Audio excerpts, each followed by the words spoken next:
Hello there. I know you. You know me. It's 12:30, and that means that you and I have an appointment. It's time to discuss it with Drake. Welcome to episode number 120. Can you believe it? 120 already? Today's quick topic is is it a trend or is it a fad? How to know the difference when you're updating your home. So before we get started, as always, if you ever miss a live broadcast like now, go over to YouTube, type in Drake's Real Estate TV, hit subscribe, and then you'll never miss another one. And as always, if you stop by here, like you, Daniel Fields, I see that you're watching. Hey, just say hello in the comments. I'd greatly appreciate it. So let's get started. When fixing up your home, especially if you're doing so to get it in shape, to put it on the market with me, you want to make sure that it looks updated. And that means including current trends. But there's a fine line between trends and fads, okay? A fad is a short-lived phenomenon, fading in a relatively brief period. Of course, when the fad runs its course, you can expect to see a decrease in social conversations about it, right? And probably some negative conversations as well, because people are so brave behind the internet. By comparison, a trend has a much longer lifespan and is far more sustainable as a market force than a fad, okay? Trends indicate long-term market influence, an increase in positive social conversations, and a higher user retention rate. Sorry about the red nose. I'm still nasally. Anyways, as it relates to design, a fad can turn into a trend, but it's hard to know when that actually will happen. And if your goal is to attract a wide range of buyers to your home, it may be best to steer clear of those design choices that are too new, too edgy, and especially too pricey. Because usually fads are things that everyone is talking about. They get super hot real fast, but they fizzle away just as fast.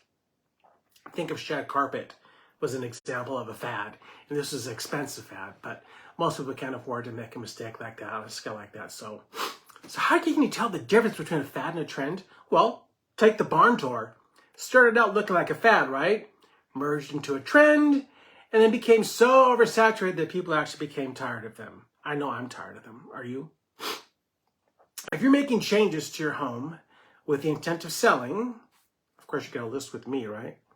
Knowing the difference between fads and trends can really help you inform you about your design choices. Okay, let's talk about paint color. Okay, gray. Gray has been the color du jour for, well, more than a jour. And if your home needs a fresh coat before you list it, a neutral color definitely is the way to go. You still want to make sure that you go overboard.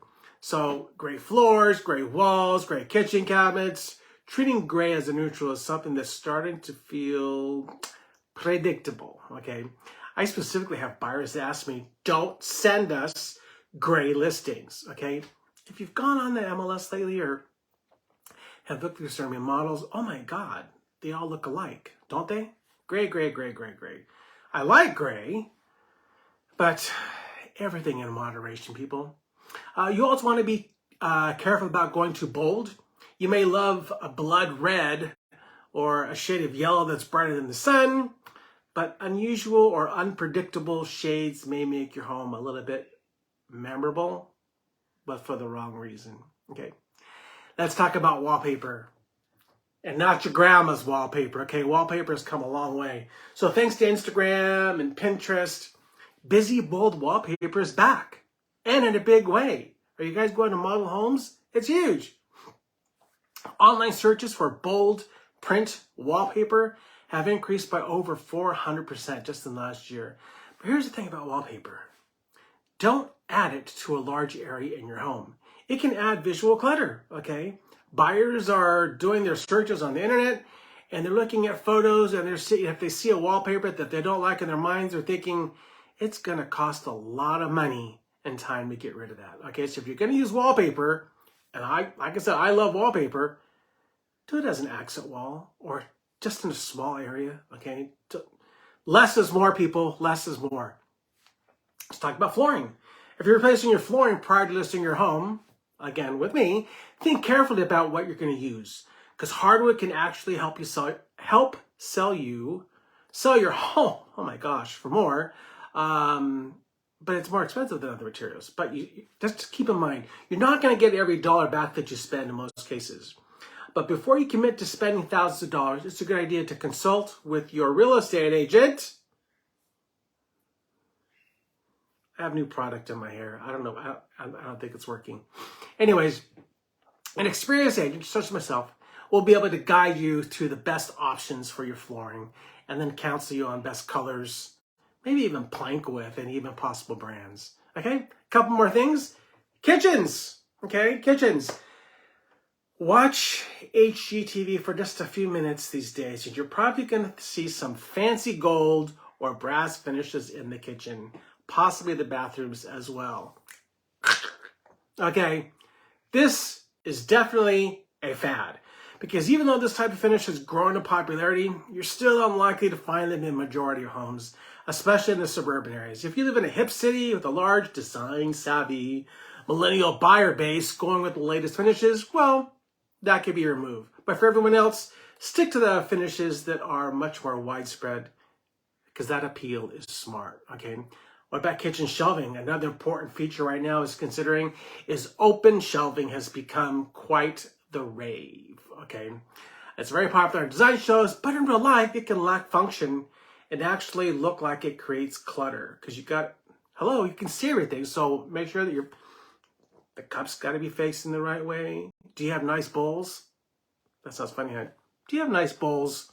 Anyways, open shelving looks great when it's done right, but too many open shelves can actually look unorganized. So stick to a couple maybe organized open shelves mixed in with cabinets. And last but not least, the bathroom, el baño, okay? Outside of finishes, it's important to consider the main feature of your bathroom. Are you fixing it up? Is it an outdated space? You might be seeing a number of owners renovating the master bathrooms to include a large walk-in shower, of course, which requires them to ditch the bath. But is that a fad or a trend? Either way, it could be a move to, that hurts the value. You need to consider your potential buyer before making such a drastic change.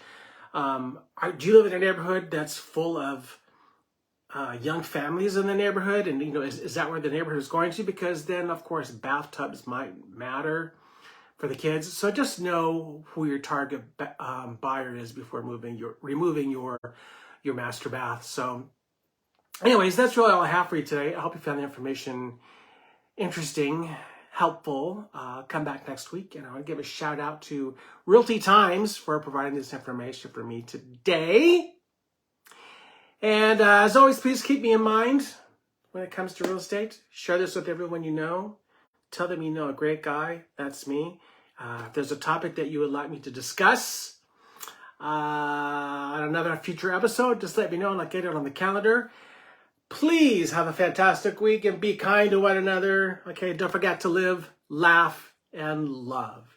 And until we see each other again next week, when the next move matters, contact Drake for homes. All right?